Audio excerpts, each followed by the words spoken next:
Imagine you're about to pitch your groundbreaking business idea to investors. You're excited and confident, ready to conquer the world. But just before you step in, a friend says, "Are you sure this will work?" Most startups fail. Suddenly, doubt creeps in. What just happened? That simple comment shows the subtle influence of those around you. Jim Rohn said, "You are the average of the 5 people you spend the most time with." Consider your own circle. Are they pushing you to improve or holding you back? Just like a potter molds clay, your friends shape your thoughts and mindset. But not everyone deserves a place in your circle. Some people, if left unchecked, can derail your success. The Stoics, especially Marcus Aurelius, knew the importance of guarding their minds. They understood that to achieve greatness, you must choose wisely who influences you. Let's explore the 7 types of people to avoid. You know the type. You share an exciting plan. Maybe you want to quit your job and travel the world, or launch a new business, and they immediately start shooting holes in it. "That'll never work," they say. "The economy is too unpredictable," or "people don't travel like they used to." Suddenly, your dreams feel as fragile as glass, and all you see are the risks. Now picture sharing the same idea with someone who lifts you up instead. "That's awesome. Have you thought about how to market it?" They ask questions that challenge you, but in a way that inspires growth, not fear. Stoicism teaches us to control what we can and let go of what we cannot.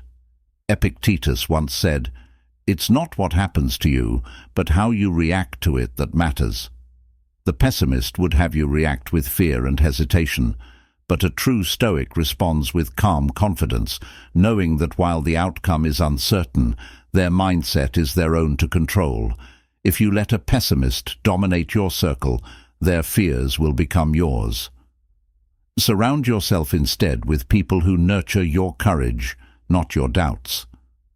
Life's challenges are hard enough without carrying someone else's negativity on your back. Let me tell you a story. There was once a man who spent his entire lunch break talking about his co-workers behind their backs. He knew who was cheating on whom, who was about to get fired, and who had gained a few pounds over the holidays. He seemed to have an endless supply of gossip, and it was like a guilty pleasure. You couldn't help but listen. But here's the thing. Every minute you spent indulging in his stories was a minute you weren't using to improve yourself. Instead of brainstorming ideas or learning something new, you were getting sucked into someone else's drama. In Stoicism, we are reminded to focus only on what we can control. Marcus Aurelius advised, "Waste no more time arguing about what a good man should be. Be one." Gossiping is the ultimate waste of time because it distracts you from your goals. The gossiper pulls you into a web of pettiness, where the mind is trapped in trivial matters that don't advance your life in any meaningful way. Picture this. While you're talking about someone else's drama, someone else is out there building a business, learning a skill, or working on their fitness. Time is precious. The Stoics understood that. So the next time someone tries to pull you into their gossip vortex, remember that your time is better spent on things that push you forward, not drag you down. Have you ever met someone who refuses to grow, who sticks to outdated beliefs despite clear evidence that things have changed? It's like trying to convince a flat earther that the world is round. No matter how many facts you present, they cling to their limited view of reality. Now, you might think, what harm could this person do? They're harmless. But here's where the danger lies. Ignorance, especially willful ignorance, is contagious. When you surround yourself with people who refuse to learn, grow, or challenge themselves, you start lowering your own standards. Think about it. If everyone around you is content with mediocrity, eventually you'll start to think that mediocrity is acceptable. But the Stoics would urge you otherwise. Seneca said, "As long as you live, keep learning how to live." Wisdom is not about knowing everything, but about constantly seeking to understand more. When you distance yourself from the ignorant, you free your mind to pursue higher knowledge, to grow and to evolve. Success isn't about staying comfortable. It's about pushing the boundaries of what you know and who you are. And that requires surrounding yourself with people who challenge you to be better, not those who are stuck in their own outdated thinking. We all know that person who always has something to grumble about. The weather is awful. My boss is impossible. Or this coffee is terrible. They act as though the universe has conspired specifically to ruin their day every day. Spend enough time with them, and their complaints become like background noise, constantly gnawing away at your sense of gratitude and contentment. Complaining isn't just annoying, it's corrosive. Stoic philosophy teaches us to accept the world as it is and focus on what we can change. Marcus Aurelius said, "You have power over your mind, not outside events. Realize this, and you will find strength." The complainer, however, lives in the opposite world, where everything outside of them is wrong and they are powerless to fix it. If you absorb this mindset, you'll start to see problems where there are none, and you'll waste energy complaining instead of taking action. Don't let someone else's discontentment poison your perspective. Remember, the Stoic way is to find peace within, no matter what storms are raging outside. Picture this. You've just finished a presentation that you poured your heart into. You're excited to share your ideas, but then there's that one friend who, instead of offering encouragement, starts nitpicking every detail. "You should have done this. Why didn't you say that?"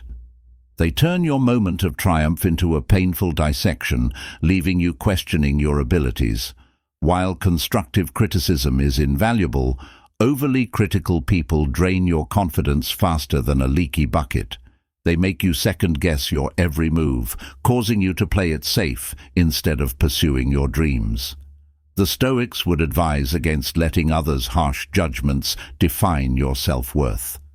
Seneca said, "It is not the man who has too little, but the man who craves more, that is poor." When you allow an overly critical person to occupy your mental space, you start to crave approval from them, losing sight of your unique value and potential. Surround yourself with those who uplift and motivate you instead. The world is tough enough without carrying the weight of someone else's unrealistic expectations. Have you ever had a conversation where it feels like you're just a sounding board for someone else's thoughts? They talk incessantly about their latest achievements, their latest drama, and they barely pause to let you share your side. It's as if you're in a one-person show and you didn't even get a ticket. The self-absorbed person is often blind to the needs and feelings of others, turning every interaction into an opportunity for self-promotion. While it's essential to celebrate your victories, it's equally important to be considerate of those around you.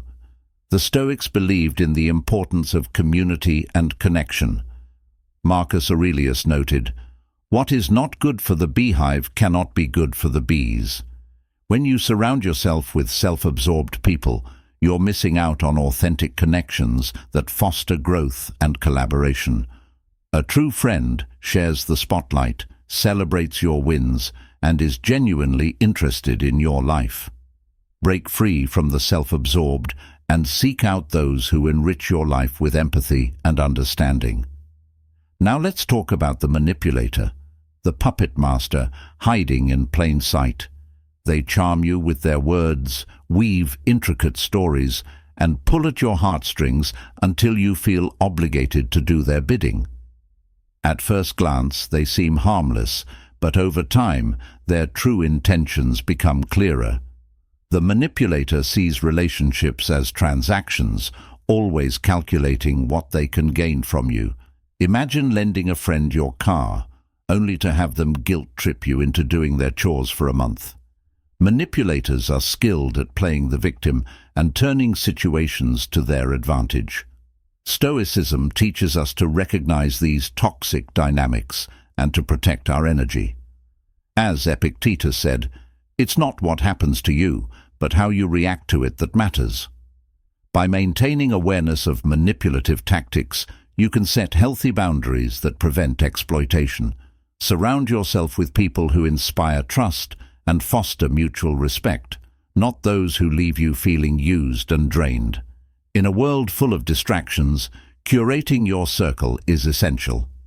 The 7 types of people we've discussed may seem charming, but each can derail your journey to success if you're not careful.